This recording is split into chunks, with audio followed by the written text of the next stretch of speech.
ఓం శుభంకర్యే నమః. ఆదిత్యాయ చ సోమాయ మంగళాయ బుధాయ చ గురుశుక్రః శనిభ్యశ్చ రాహవే కేతవే నమః. గురుబ్రహ్మ గురుర్విష్ణుః గురుర్దేవో మహేశ్వరః గురుస్సాక్షాత్ పరబ్రహ్మ తస్మై శ్రీ గురవే నమః.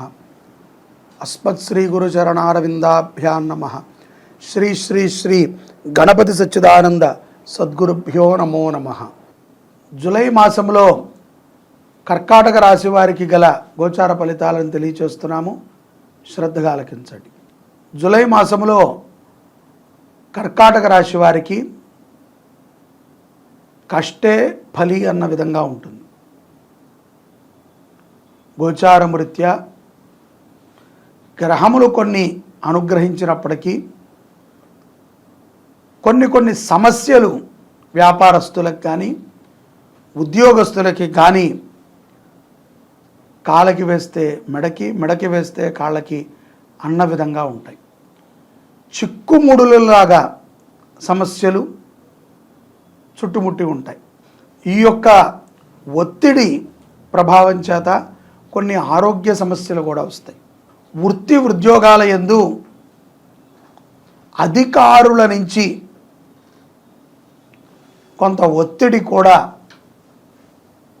వ్యాపారస్తులకి ఉద్యోగస్తులకి కూడా ఉన్నాయి. కంగారు పడాల్సిన అవసరం ఏమీ లేదు. సానుకూలముగా స్పందించి ప్రతి విషయంలో కూడా మీ వంతుగా నిజాయితీగా మీరు ప్రయత్నం చేసినట్లయితే విజయము వరిస్తుంది. రాసి పెట్టుకోండి. లేదు కంగారు పడిపోతున్నాం, తెలియట్లేదు, ఆతృత పడిపోతున్నాం, తన తప్పుని 10 మంది మీదకు తోసేస్తున్నాం, ఎదుట వాళ్ళని మాట్లాడనివ్వట్లేదు, మనము కంగారుతో మాట్లాడుతున్నాం అనుకుంటే తప్పనిసరిగా మీరు శిక్షకి అర్హులవుతారు. అలాగే ఏదైనా ఖరీదైనటువంటి వస్తువులను కొనేటప్పుడు, భూమిని కొనేటప్పుడు, ఆభరణాలని కొనేటప్పుడు తప్పనిసరిగా 1కి 2 సార్లు ఆలోచించండి. 2-3 నెలల తర్వాత మీరు కొన్న ఆభరణం ఖరీదైనా తగ్గచ్చు, భూమి ఖరీదైనా తగ్గచ్చు, వాహనము ప్రమాదమైనా జరగచ్చు. కాబట్టి తొందరపాటుతో ఏది కొనకండి. ఎప్పుడో బుక్ చేసుకున్నాం, ఈ యొక్క జూలై మాసంలో డెలివరీ ఉంది అంటే పర్వాలేదు. ఈ మాసంలో ఏదో మన దగ్గర కలిసి వచ్చిన డబ్బు ఉంది, లేకపోతే ఎవరో ఇవ్వాల్సిన వాళ్ళు ఇచ్చారు, లేకపోతే వాళ్ళకు ఉన్నది కాబట్టి మనం కొనుక్కోవాలి అనేటువంటి అభిప్రాయంతో కొంటే ప్రమాదము తప్పదు. విద్యార్థులు కూడా చాలా చక్కగా చదువుతారు, కానీ పరీక్షాకాలము యందు మీరు చదివిన దానిని మర్చిపోయి పనిని చేస్తూ ఉంటారు. మొత్తం మర్చిపోతూ ఉంటారు. ఏం చదివాము, ఎలా చదివాము, మీరు చదివినవి అక్కడ వస్తాయి, కానీ రాసేటప్పుడు గుర్తుండదు. కెరియర్లో కొన్ని మంచి నిర్ణయాలని తీసుకునేటువంటి మాసం కూడా జూలై మాసమే కర్కాటక రాశి వారికి. విదేశాలలో ఉన్నటువంటి కర్కాటక రాశి వారు స్త్రీల విషయాలలో జాగ్రత్తగా ఉండాలి. శని ప్రభావం చేత అసందర్భముగా మీ మీద నీలాపనింద వచ్చి పడేటువంటి సందర్భం ఉంది. అదేంటండి విదేశస్తులకి ఇక్కడ ఉన్నటువంటి వాళ్ళకి పడదా అంటే, ఇక్కడ ఉన్నటువంటి వాళ్ళకి పడ్డా వాళ్ళు నిరూపించుకునేటువంటి సమయం ఉంటుంది. అక్కడ వాళ్ళ సమస్య అలా ఉండదు, కొంత కఠినంగా ఉంటుంది. కాబట్టి జాగ్రత్తగా ఉండాలి. ప్రథమార్థములో చేసేటువంటి కొన్ని పనులు ఆలోచనతో చేయండి. ఉద్యోగము లేనటువంటి కర్కాటక రాశి వారికి ఈ యొక్క జూలై మాసములో ఉద్యోగ అవకాశాలు ఉంటాయి. అలాగే ఏదో ఒక రకమైనటువంటి పనిని చేయాలనేటువంటి ఆలోచన వేగవంతం అవుతుంది కర్కాటక రాశి జాతకులకి. లాభముతో కూడుకున్నటువంటి పనులనే చేయండి. మధ్యవర్తిత్వం చేసేటువంటి కొన్ని పనులలో దూరకపోవటం మంచిది. వద్దు వద్దు అనుకుంటూనే నిప్పుతో బుర్రగొక్కున్నట్టు ఉంటుంది ఒక్కొక్కసారి. కాబట్టి ఆత్రపడకూడదు. ఆత్రము ప్రమాదకరం. గృహోపకరణాలని జాగ్రత్తగా చూసుకోండి. గృహము మారేటువంటి యోగము కూడా ఉంది. ప్రయత్నము బాగా చేయాలి. నిజంగా మారాలి అనుకుంటే ప్రయత్నం బాగా చేస్తే మంచి గృహం లభిస్తుంది. భర్త విషయములో కానీ భార్య విషయములో కానీ ఇతరులని దూరకుండా చూసుకోండి. మీ సలహాలు, మీ యొక్క జీవన విధానము మీకు నచ్చిన విధంగా మీరు తీర్చిదిద్దుకోండి. ఊరికనే ఎవరిదో ఒకళ్ళ సలహా అడిగి ఆ పూటకి కాలక్షేపం చేయకండి. భార్యాభర్తలు ఏమాత్రము ప్రతి తప్పుని కూడా భూతద్దంలో చూడకుండా ఉంటే చాలా మంచిది. వ్యాపారస్తులకి కొత్త కొత్త అవకాశాలు వస్తాయి. వారి వారి యొక్క వ్యాపారములు అభివృద్ధి చెందుతాయి. మాసాంతరములో గుర్తుపెట్టుకోండి, మాసం ప్రథమంలో కష్టములు ఉన్నప్పటికీ మాసాంతరములో వ్యాపారములు అభివృద్ధి చెందే విధంగా మీ ఆలోచన కలుగుతుంది. పూర్వము రుణములు కొన్ని తీరతాయి కర్కాటక రాశి వారికి జూలై మాసంలో. గతములో మీరు ఎవరికైనా ఇచ్చినా, మీకు ఎవరైనా ఇచ్చినా ఈ రుణ బాధ నుంచి విముక్తులవుతారు మాసాంతములో. అనవసరమైనటువంటి విషయాల నుంచి బయటపడతారు. దైవారాధన, దైవభక్తి అపారంగా కలిగి ఉంటారు. ఈ రానున్నటువంటి పుణ్యమాసాలలో మరింత దివ్యక్షేత్రాలని కర్కాటక రాశి జాతకులు సందర్శిస్తారు. గురు భక్తితో అపారమైనటువంటి సేవని చెయ్యటానికి మీ యొక్క మనసు ఉర్రూతులూగుతూ ఉంటుంది. ఆర్థిక స్థితిగతులు మాసాంతరములో కర్కాటక రాశి వారికి స్థిరత్వాన్ని ఇస్తాయి. గోవులని ప్రేమించండి, గోవులని పూజించండి. జీవిత భాగస్వామితో గొడవలు పడవద్దు. ఏమాత్రము ఎక్కడో ఒక చోట భార్యది తులారాశి అయితే భర్త కర్కాటక రాశి వాడైతే, లేదు భార్య కర్కాటక రాశి భర్త మేషరాశి వాడైతే తప్పనిసరిగా ఎవరో ఒకళ్ళు ఎక్కడో ఒక చోట తగ్గండి. మీకు జరిగినటువంటి సంభాషణలని ఇతరులతో చెప్పుకుని సులకన కాకండి. సంతాన యోగము ఉన్నది. గోపూజ, గోదర్శనము, గోవులకి గ్రాస సమర్పణ, శనివారము పూట అన్నదానము తప్పనిసరిగా సత్ఫలితాలని జూలై మాసములో కర్కాటక రాశి వారికి ఇస్తాయి.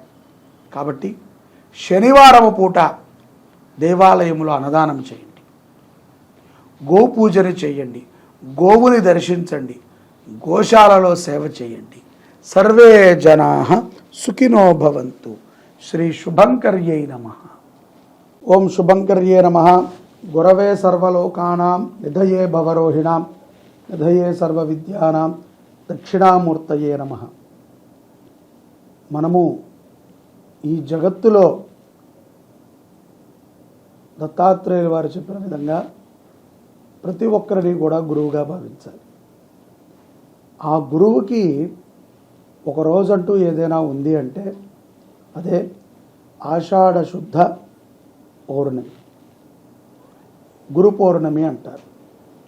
అది ఈ యొక్క 2024లో జూలై 21వ తారీఖు ఆదివారం మనకు వచ్చింది. ఈ గురు పౌర్ణమి రోజున గురువుని మనము ఎంత స్మరిస్తే అంత మంచిది. స్మరించటమేనా అండి అంటే, మీ గురువుగారు మీ సన్నిధిలో లేకపోతే స్మరించటం. మా గురువుగారు దగ్గరలోనే ఉన్నారు అని అనుకుంటే వారి దగ్గరికి వెళ్ళి వారికి సేవ చేయటం. ఈ యొక్క గురు సేవకి చాలా విశేషంగా చెప్పబడింది. పరమేశ్వరుడు నిన్ను అనుగ్రహించాలన్నా, సాక్షాత్తు జగన్మాత నిన్ను అనుగ్రహించాలన్నా, గురు బ్రహ్మ గురుర్విష్ణు గురుర్దేవో మహేశ్వర గురు సాక్షాత్ పరబ్రహ్మ తస్మై శ్రీ గురవే నమః. గురు అనుగ్రహం ఉంటే నీకు డైరెక్ట్గా వివివివిఐపి పాస్ ఉన్నట్టే. ఎక్కడికి? పరమాత్మ దగ్గర చేరుకోవటం. ఇది ఊరికనే మనము మాట వరుసకి గురువుగారు అంటే రాదు. గురు శుశ్రూషయా జ్ఞానం. మనకి అర్థము కాని విషయాలు ఎన్నో గురువే తెలియచేస్తూ ఉంటాడు. అజ్ఞానాంధకారములో ఉన్నప్పుడు జ్ఞానము అనేటువంటి ఒక దీపాన్ని వెలిగించేది గురువే. మాకు తెలుసులేండి, పుస్తకాలు చదివాము, పరిజ్ఞానం ఉన్నది, మా తాత సూపర్ మ్యాను, మా నాన్నగారు హీరో, నేను ఇంకా సూపర్ మ్యాన్ని అని మనం అనుకోకూడదు. గురువు అనేటువంటి వారు ఎవరి బుద్ధి అనుసారంగా వాళ్ళకి దొరుకుతాడు. బలవంతంగా శుశ్రూష చేసి బలవంతంగా గురువు గారిని పిండుకు తినేటువంటి వారు శిష్యులు కాదు. అలా మీకు గురువు గారి దగ్గర నుంచి ఏ విషయం తెలిసినా మీరు కాగుతున్నటువంటి నూనెలో పడ్డట్టే. ఎందుకంటే ఇష్టముతో గురువు చెప్పలేదు, ఎవరికో చెప్పుంటారు గురువు గారు, అది మీరు చేస్తున్నారు. అందరికీ ఒక రకంగా ఉండదు. గురు ప్రేమ మాత్రము అందరి మీద ఒకే రకంగా ఉంటుంది. అటువంటి గురువులకి స్మరణ చేసుకోవాలి. వ్యాస జయంతిగా మనం దీన్ని చేస్తూ ఉంటాం.